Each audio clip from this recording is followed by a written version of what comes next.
देखिए आज इस वीडियो में हम आपको जो है केमिकल रिएक्शन ऑफ ईथरस पढ़ाने वाले हैं। जैसे कि आपको पता है पिछली वीडियो में हमने आपको प्रॉपर्टीज ऑफ ईथर पढ़ाया था। ईथर बनाने के कई रिएक्शन आपको समझाए थे, ठीक है, और उसके मैकेनिज्म भी समझाई थी। आज के इस वीडियो में हम आपको केमिकल रिएक्शन पढ़ाएंगे ईथर का।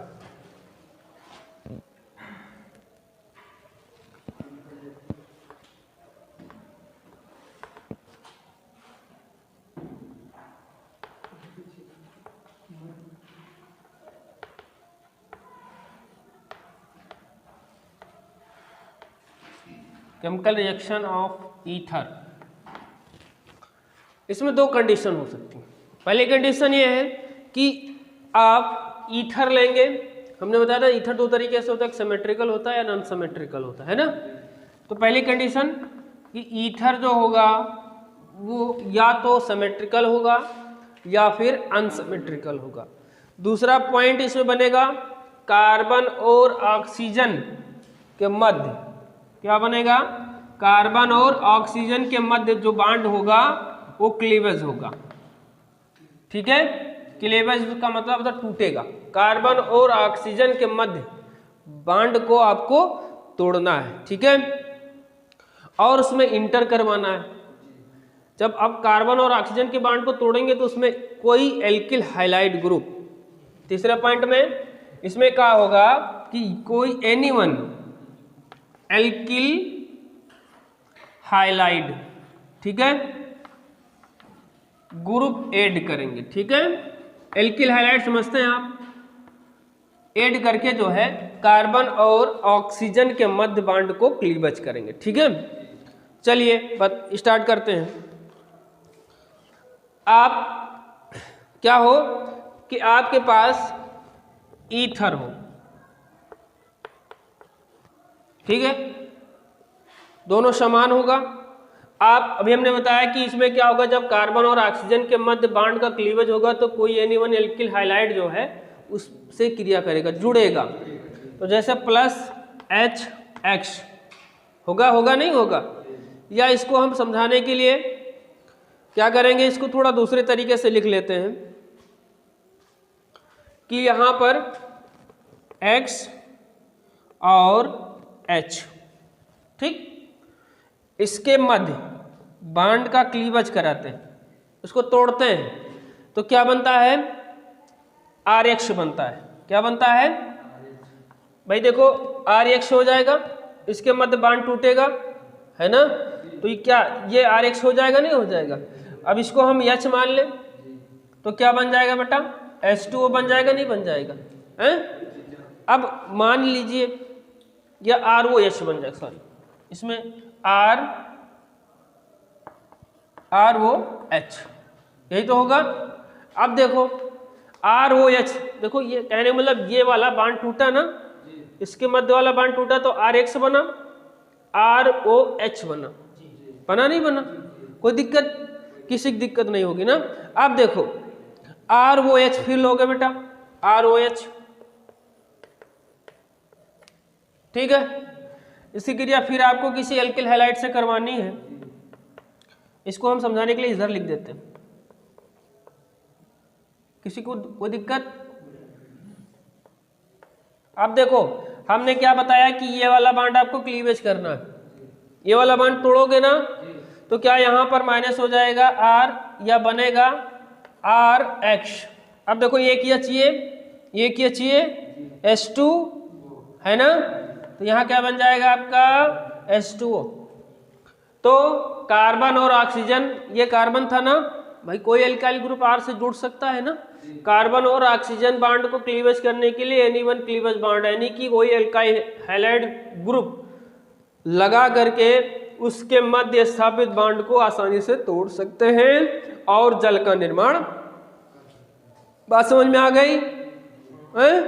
यदि इसको आपको एक ही रिएक्शन में समझना हो, इन सब रिएक्शन के केवल एक ही रिएक्शन बनाना हो, तो क्या करेंगे आप, अब देखिएगा ROR, ठीक है, प्लस 2HX 2 बार आपने HH यूज किया नहीं किया, है ना?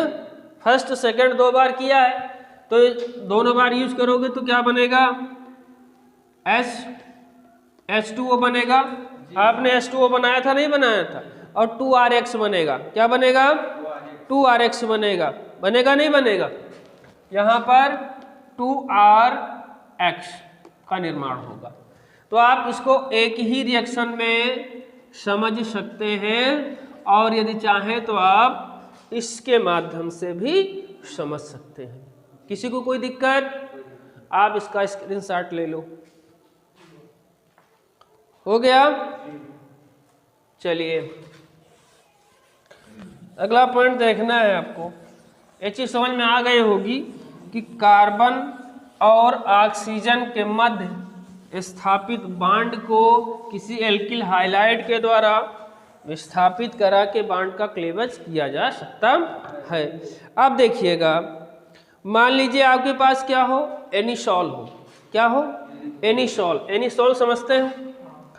अभी आपको पिछले कई रिएक्शनों में पढ़ाया भी गया है, एनिसॉल का निर्माण आपने किया भी है।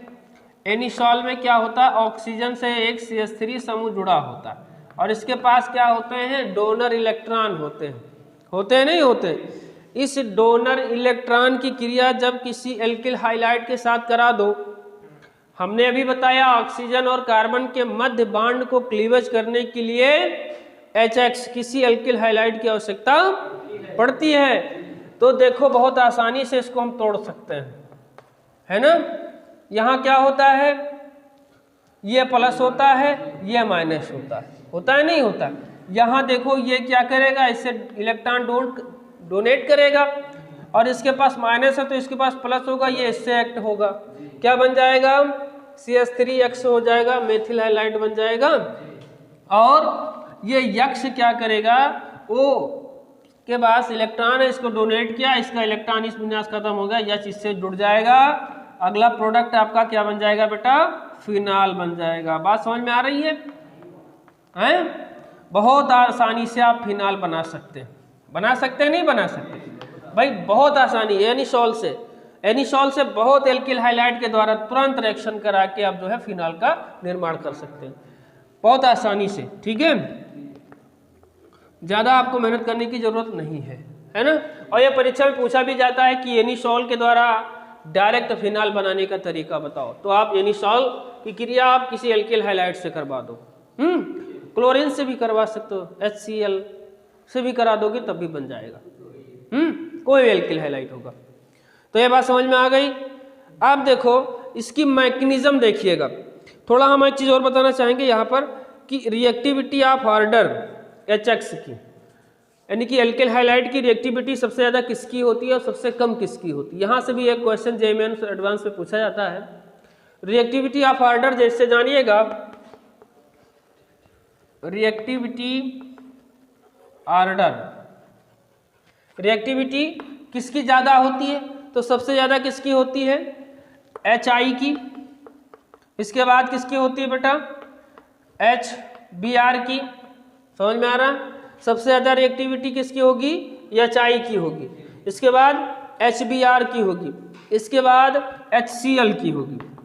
ठीक है, सबसे ज़्यादा रिएक्टिव अगर कोई एलिमेंट है तो HI है, इसके बाद HBr, इसके बाद HCl है ना? तो इसको हम ऐसे भी लिख सकते हैं, HI है ना, रिएक्टिविटी ज़्यादा, HBr रिएक्टिविटी ज़्यादा, HCl। समझ में आ रही बात है? तो ये HI जो है इसकी रिएक्टिविटी बहुत ज़्यादा अधिक होती है एसिडिक मीडियम में, क्योंकि ये Br, Cl और I क्या होते हैं? मोर इलेक्ट्रोनेगेटिव होते हैं ना। बात समझ में आ गई ना? अब देखिए इसकी मैकेनिज्म देख लीजिए कि इसकी मैकेनिज्म कैसे हुई। इसका स्क्रीनशॉट ले लो सभी लोग। हो गया? चलो,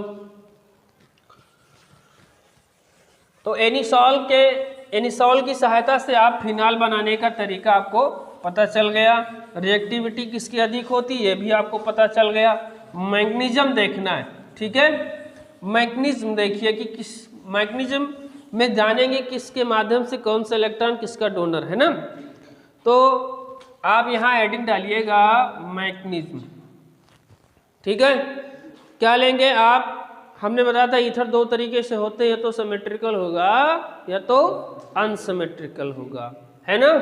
तो देखिएगा, ठीक है, एक देखिए CH3 है और एक C2H5 है, समझ में आ रहा है।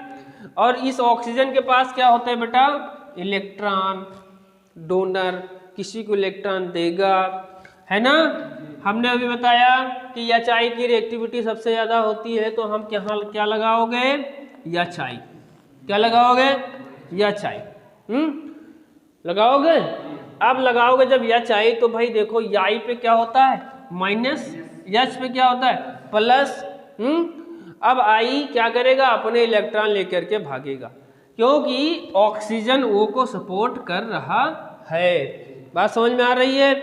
जब ऑक्सीजन O को सपोर्ट कर रहा है, तो अब देखो क्या बनने वाला है इसके साथ, तो यहाँ पर क्या होगा कि CH3O के साथ जुड़ेगा क्या, H जुड़ेगा, नहीं जुड़ेगा, और इसके पास क्या होगा, C2H5 होगा भाई, और ये I आपका माइनस के रूप में बाहर हो जाएगा। हो जाएगा, नहीं हो जाएगा। लेकिन यहाँ पर कुछ प्रॉब्लम आने वाली है, क्योंकि ये इसका इलेक्ट्रॉन इसने डोनेट कर दिया, तो इसके ऊपर आवेश किसका आ गया, प्लस का आ गया, नहीं आ गया। अब जब इसके ऊपर प्लस का आवेश आ गया, तो ये क्या होता है, मोर इलेक्ट्रॉन नेगेटिव होता है। दूसरे अगर इसके ऊपर प्लस का आवेश आ जाए, तो क्या करेगा, ये कोई ऐसा ग्रुप बनाएगा जो बाहर हो जाए। तो ये दोनों तरफ से इलेक्ट्रॉन को खींचेगा, इधर से भी खींचेगा, इधर से भी खींचेगा, ठीक है। तो I जो है इसी बीच में किसी की सहायता करने के लिए आएगा, और I उसी की सहायता करेगा जिसमें नंबर ऑफ कार्बन कम हो। तो यहाँ पर देख रहे होंगे कि किसमें नंबर ऑफ कार्बन कम है बच्चा, किसमें नंबर ऑफ कार्बन कम है, क्योंकि यहाँ तो भाई 2 दिखाई दे रहा है, तो I जो है इसकी सहायता भाई नहीं कर पाएगा। तो ये I क्या करेगा, क्योंकि यहाँ से ये इलेक्ट्रॉन इधर की तरफ खींच रहा होगा, तो ये I क्या करेगा, इसकी सहायता करेगा भाई, करेगा नहीं करेगा। तो जब इसकी सहायता करेगा तो क्या बनाएगा, CH3I बना देगा, बना देगा, नहीं बना देगा, मेथिल आयोडाइड बना देगा। अब जब ये इसकी सहायता करेगा, तो ये अपना पूरा ग्रुप लेकर के बाहर हो जाएगा, तो ये क्या बन जाएगा, C2H5OH बन जाएगा। किसी को कोई प्रॉब्लम नहीं है ना। तो ये बहुत आसानी के साथ जो है आप इसकी मैकेनिज्म जो है समझ सकते हैं, ठीक है, और इजी भी बहुत ज़्यादा है। तो इस तरीके से क्या हुआ कि कोई जो है स्टेरिक हिंडर्ड यहाँ जो है इस कार्बन का सबसे ज़्यादा हो रहा है, और वो आसानी से I जो है इस मेथिल ग्रुप को अपने अंदर जो है, यानी कि इसकी सहायता कर रहा है, इलेक्ट्रॉन की भरपाई कर रहा है, और स्वयं जो है अलग हो रहा है। ये पूरा ग्रुप जो है मेथिल एल्कोहल के रूप में, एथिल एल्कोहल के रूप में बाहर हो जा रहा है, ठीक है। यहाँ पर आप चाहें यदि, यहाँ देखो फिर प्रॉब्लम आ रही है, क्योंकि यहाँ देखो ये थोड़ा और देख लेना, इस ऑक्सीजन के साथ फिर हो जिसके पास भी इलेक्ट्रॉन डोनर है नहीं है देखो इसके पास फिर इलेक्ट्रॉन डोनर हो गया। केस में क्या चल रहा है आपका, I चल रहा है। अब देखो भाई ये किसी को इलेक्ट्रॉन देना चाहता है, और ये अपने ग्रुप को फिर यहाँ से अलग करना चाहता है। हो गया क्या, इस केस में HI आकर के इसकी सहायता करेगा, इस केस में HI आकर के फिर इसकी सहायता करेगा, और H क्या करेगा, ये इलेक्ट्रॉन अपने इसको डोनेट किया है, I इसके साथ, है ना। तो ये देखो ये क्या बन जाएगा बच्चा, यहाँ से गिव्स आउट C2H5O से H जुड़ जाएगा, और ये H हो जाएगा, और ये आपका I अलग हो जाएगा। ऑक्सीजन के ऊपर आ गया प्लस का आवेश, वही प्रक्रिया चालू जो पहले चालू की थी, ठीक है। तो इसने क्या किया, इधर वाले इलेक्ट्रॉन खींच लिए। I क्या करेगा, इसकी सपोर्ट, जो कि अब कार्बन है नहीं, एक ही कार्बन इसके पास 2 वाले, तो इसकी सपोर्ट करेगा। तो ये क्या बन जाएगा, C2H5I प्लस आपका H2O बाहर हो जाएगा, है ना। बात समझ में आई नहीं आई। वही प्रक्रिया अभी मैग्नीशियम में आपने एल्किल हाइड्राइड की सहायता से H2O आपने बाहर किया था। तो वो देखो हमने H2O आपका बाहर कर दिया, समझ में आ गया। तो इसका आप स्क्रीनशॉट ले लीजिए बेटा, ले लिया, स्क्रीनशॉट ले लो। अब देखिए कभी कभी क्या होता है कि आपको थर्ड डिग्री एल्कोहल मिल जाए, या थर्ड डिग्री एल्कोहल में कैसे जो है इसका मैकेनिज्म करवाओगे आप, या आपको ऐसे ईथर्स मिल जाए जिनके चारों तरफ क्या हो, कार्बन हो, और कार्बन में कोई जो है हाइड्रोजन आयोडाइड का अटैचमेंट हो, तो उसमें किस प्रकार का मैकेनिज्म निकल के आएगा। तो इन सब के बारे में जो है आपको हम नेक्स्ट वीडियो में बताएंगे। ठीक है, आज के इस वीडियो में इतना है।